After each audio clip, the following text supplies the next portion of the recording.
Bonjour et bienvenue dans cet entretien spécial sur ITV. Notre invité aujourd'hui est Maître Pierre-Olivier Sur, avocat français. Il est ancien bâtonnier de Paris, membre actuel du barreau de Paris, connu au Sénégal pour avoir défendu Karim Wade en 2015 dans l'affaire de détournement de deniers publics. Bonjour Maître. Bonjour. Un plaisir, vous avez été sollicité cette fois-ci pour un autre procès, celui opposant Mame Mbaye Niang à Ousmane Sonko. Alors vous faites partie du pool d'avocats qui a été contracté pour défendre le ministre sénégalais du Tourisme dans ce dossier de diffamation. Alors le jugement vient de tomber. Ce jeudi 30 mars, votre client s'en sort relativement bien. L'opposant Sonko est reconnu coupable et condamné à 2 mois de prison avec sursis et 200 millions de francs CFA d'amende. Votre première réaction à chaud, Maître?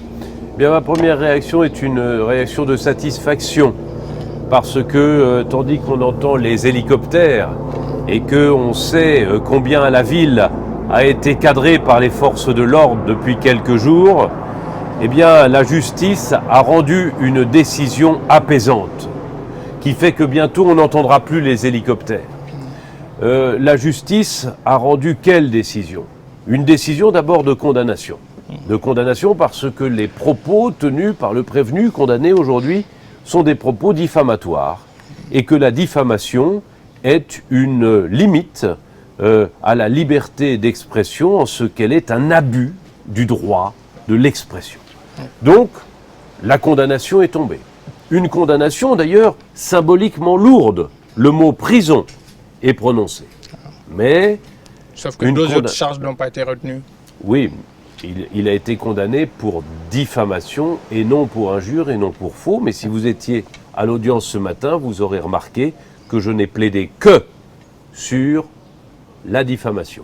Parce que je savais en conscience que les deux autres faits de poursuite n'étaient beaucoup plus fragiles et à mes yeux pas constitués. Donc je pense que les juges ont bien jugé. D'accord. Mais surtout, les juges ont rendu une décision apaisante. Ouais. Qui n'est pas une décision qui interdirait aux prévenus de se présenter à quelque élection que ce soit. Il reste éligible. C'est-à-dire que les juges n'ont pas voulu s'ingérer dans le débat politique. Ils n'ont pas voulu devenir des juges politiques.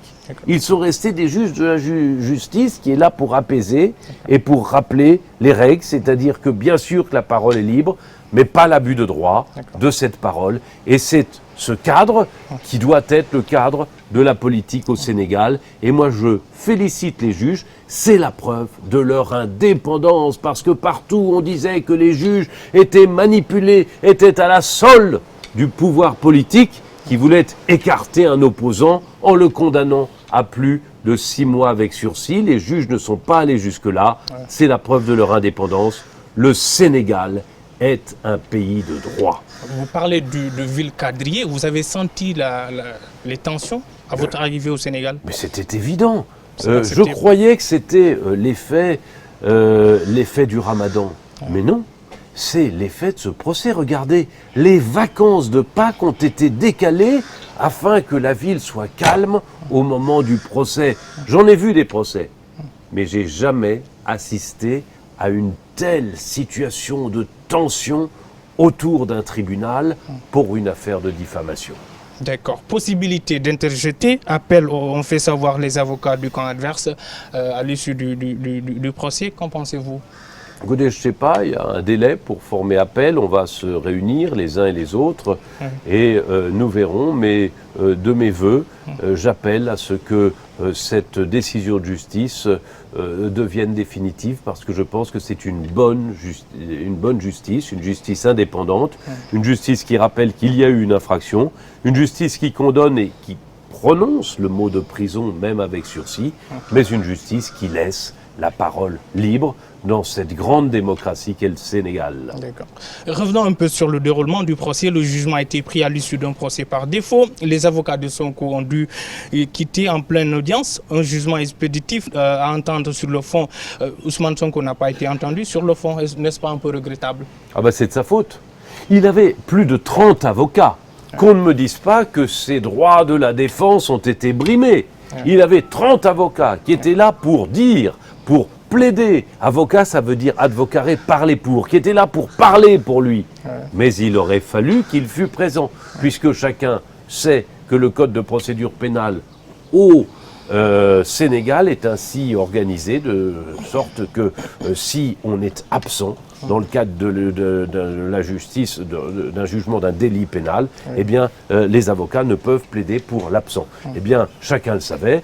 En ne venant pas, il prenait la responsabilité d'une rupture et il privait, il muselait, il coupait la langue de ses avocats. C'est lui qui l'a voulu, c'est pas la justice qui artificiellement a privé de défense ce prévenu. Dans ce procès qui a tenu en haleine le pays, vous l'avez dit, il y avait un autre avocat français, un de vos confrères qui était censé être présent aujourd'hui, Maître Juan Branco. Il a été retenu à l'aéroport, il s'est fait expulser du Sénégal aussitôt. Contrairement à vous, la partie, le camp adverse a parlé de 2 poids 2 mesures. Vous avez pu entrer et plaider pour votre client, contrairement à votre confrère français. Oui, il y a 2 poids et 2 mesures. Il y a 2 poids et 2 mesures parce que moi je suis arrivé un jour avant. Pour faire quoi? Pour faire une visite de courtoisie au bâtonnier, pour faire allégeance, pour dire que j'étais à sa disposition mais sous son autorité. Pour faire quoi? Pour faire des visites de courtoisie aux autorités judiciaires, pour leur dire que je viens de loin et que donc avant l'audience, je viens respectueusement les saluer. Et pour faire quoi? Pour rappeler aussi que jamais avant l'audience, je n'avais pris la parole. Pour qui connaît un peu nos agendas, j'étais là la semaine dernière, est-ce que j'ai donné une seule interview? Est-ce que mon nom, une seule fois, a été diffusé avant l'audience? La réponse est non. Mon confrère parisien, il a fait l'inverse.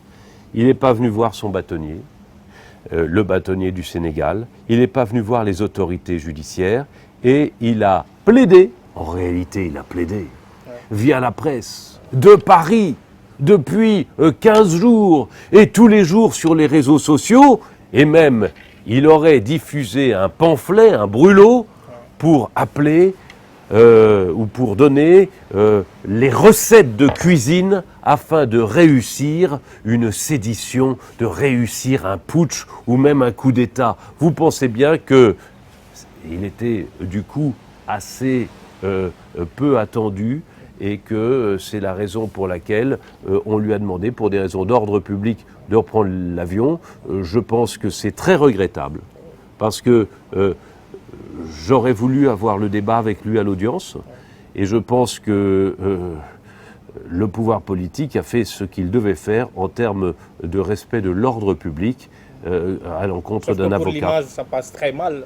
2 avocats français, l'un est refoulé, l'autre est accepté. Oui. Vous pensez que c'est suffisant les arguments que vous avancez? Mais je pense qu'il faut écouter mes arguments, dire que moi je suis venu 2 fois ici, une fois il y a 8 jours pour préparer l'audience, une fois hier pour déférer à un certain nombre de visites d'usage qui marquaient mon respect et aussi le fait que j'étais sous l'autorité du bâtonnier de Dakar, alors que pourtant je suis ancien bâtonnier de Paris. Oui, ici je suis sous l'autorité de mon bâtonnier c'est le bâtonnier de Dakar. C'est ce que n'a pas fait mon confrère, et à la place de ces éléments, si vous voulez, qui respectent l'usage, les formes, le bien savoir-vivre entre avocats et la justice, il a diffusé un pamphlet pour appeler à renverser le régime. Je dois dire que là, il sortait complètement de son couloir de nage. Et si je regrette qu'il ait été reconduit à la frontière,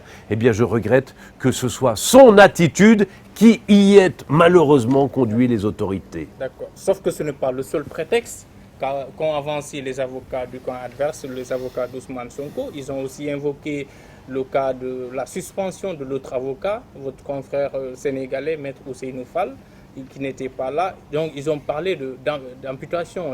La défense était complètement amputée. Vous ne pensez pas que peut-être le parquet aurait pu jouer un peu aux équilibristes en permettant aux uns aux autres de plaider? Serait plus...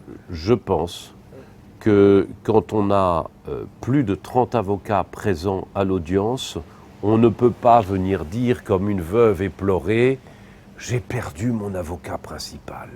Et mon avocat principal était le Français qui a été reconduit à la frontière, qui en réalité appelle à la révolution. Non, on ne peut pas faire ça.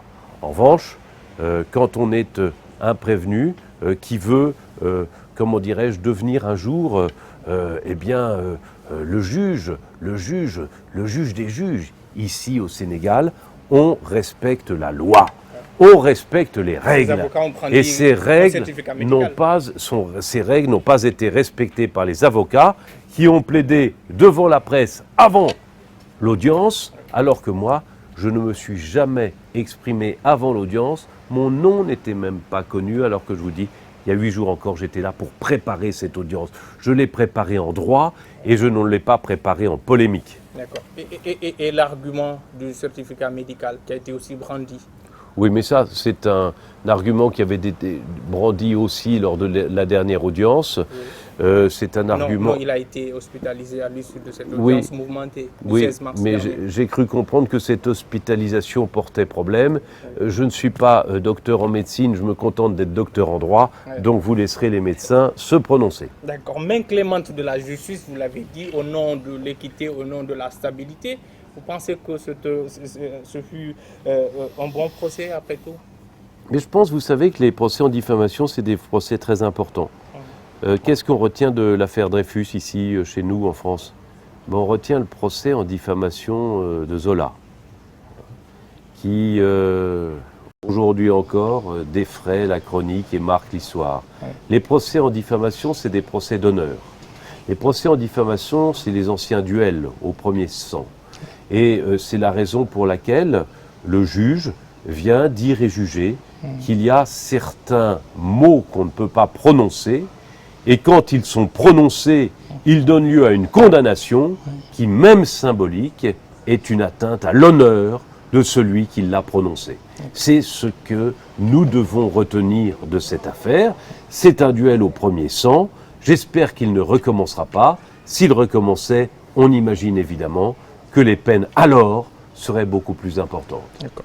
Le prévenu, c'est l'un des principaux candidats ici, c'est le principal opposant aujourd'hui à Macky Sall. Il reste éligible? Écoutez, pour l'instant, il peut s'inscrire sur les listes électorales et il relève du droit électoral que quand on est inscrit sur les listes électorales, on peut se présenter à toutes les élections.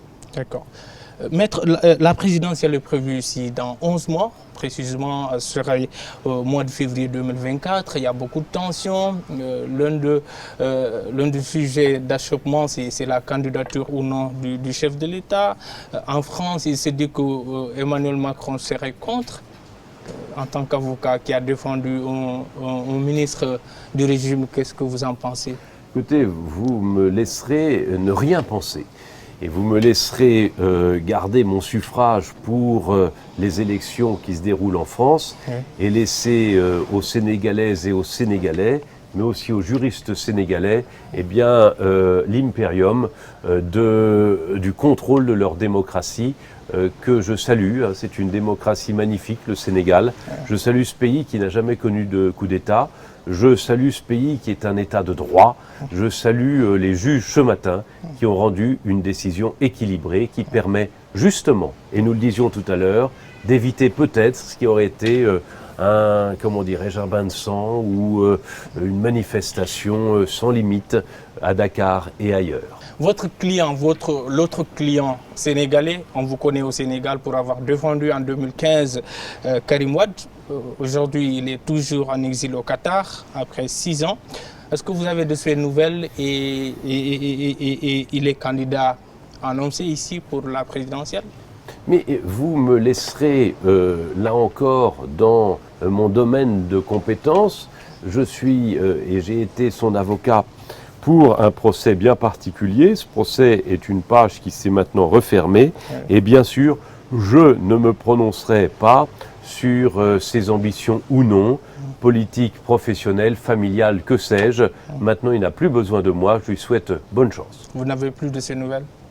Je n'ai pas à vous donner des nouvelles de la relation particulière qui relève absolument du secret professionnel entre un avocat et son client, fût-il un homme public. Vous avez quand même fait condamner l'État du Sénégal. J'ai fait condamner à l'époque. Dans ce dossier? J'ai fait condamner à l'époque l'État du Sénégal par le groupe de travail de l'ONU sur la détention arbitraire. Oui. Je pense que c'était une décision raisonnable. Et c'est vous dire aujourd'hui que je ne suis pas un avocat politique, car si j'étais un avocat politique, je pense que le pouvoir en place et le ministre que je défends considéreraient que j'ai été l'un de leurs adversaires. Non, je ne suis l'adversaire de personne. Je suis l'avocat des personnes qui me font l'honneur de me demander de les défendre, et je suis à ce moment-là l'avocat de la règle de droit. J'ai demandé dans l'affaire Karim Wade que la règle de droit soit respectée. J'ai demandé devant les instances internationales les plus hautes. J'ai demandé ce matin que la règle de droit soit respectée, et c'est ainsi que les juges, à nouveau, m'ont donné satisfaction. Sauf qu'il est toujours indésirable, on peut le dire, au Sénégal. Il est toujours en exil. Est-ce que vous ne pensez pas que peut-être votre plaidoirie n'a pas peut-être porté autant? Vous ne pensez pas avec le recul? J'ai connu un homme en prison que j'allais voir à la maison d'arrêt de Rebeuse. Oui. Aujourd'hui, c'est un homme libre.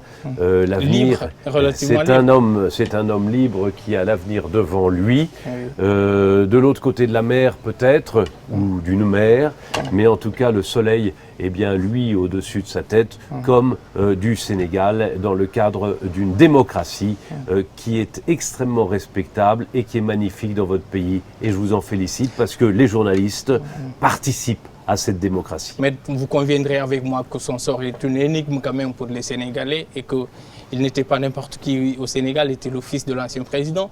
Il est candidat déclaré. Et on ne sait toujours pas sur le dessous de son exil. Vous qui l'avez défendu, peut-être vous en savez davantage. Ce que je sais, c'est qu'il y a une continuité de l'État ici, depuis Senghor jusqu'à Macky Sall, en passant par Abdoulaye Wade. D'accord. Dernier mot sur le procès Mame Mbaye Niang, Ousmane Sonko. Vous avez terminé, vous rentrez écoutez, je rentre avec, comment dirais-je, le sentiment du travail bien fait. Et je rentre aussi apaisé de me dire que, après mon départ, le Sénégal n'est pas à feu et à sang, ce que je pouvais craindre hier encore. Sauf que le prévenu est encore englué dans un autre dossier, c'est celui du viol présumé. Ah ben c'est un dossier qu'on ne m'a pas confié, je ne sais pas. D'accord, d'accord. Merci beaucoup, maître. Merci à vous. Merci. Mesdames et messieurs, comme vous l'avez compris, comme vous l'avez constaté, c'est la fin de cet entretien spécial. Notre invité était maître Pierre-Olivier Sur, ancien bâtonnier de Paris, membre du barreau de Paris. Avec lui, nous avons évoqué le dossier, le procès l'opposant Mame Mbaye Niang à Ousmane Sonko. Lui, il était venu défendre Mame Mbaye Niang dans ce dossier. Mesdames, merci de l'avoir suivi. Excellente suite de programme sur UTV.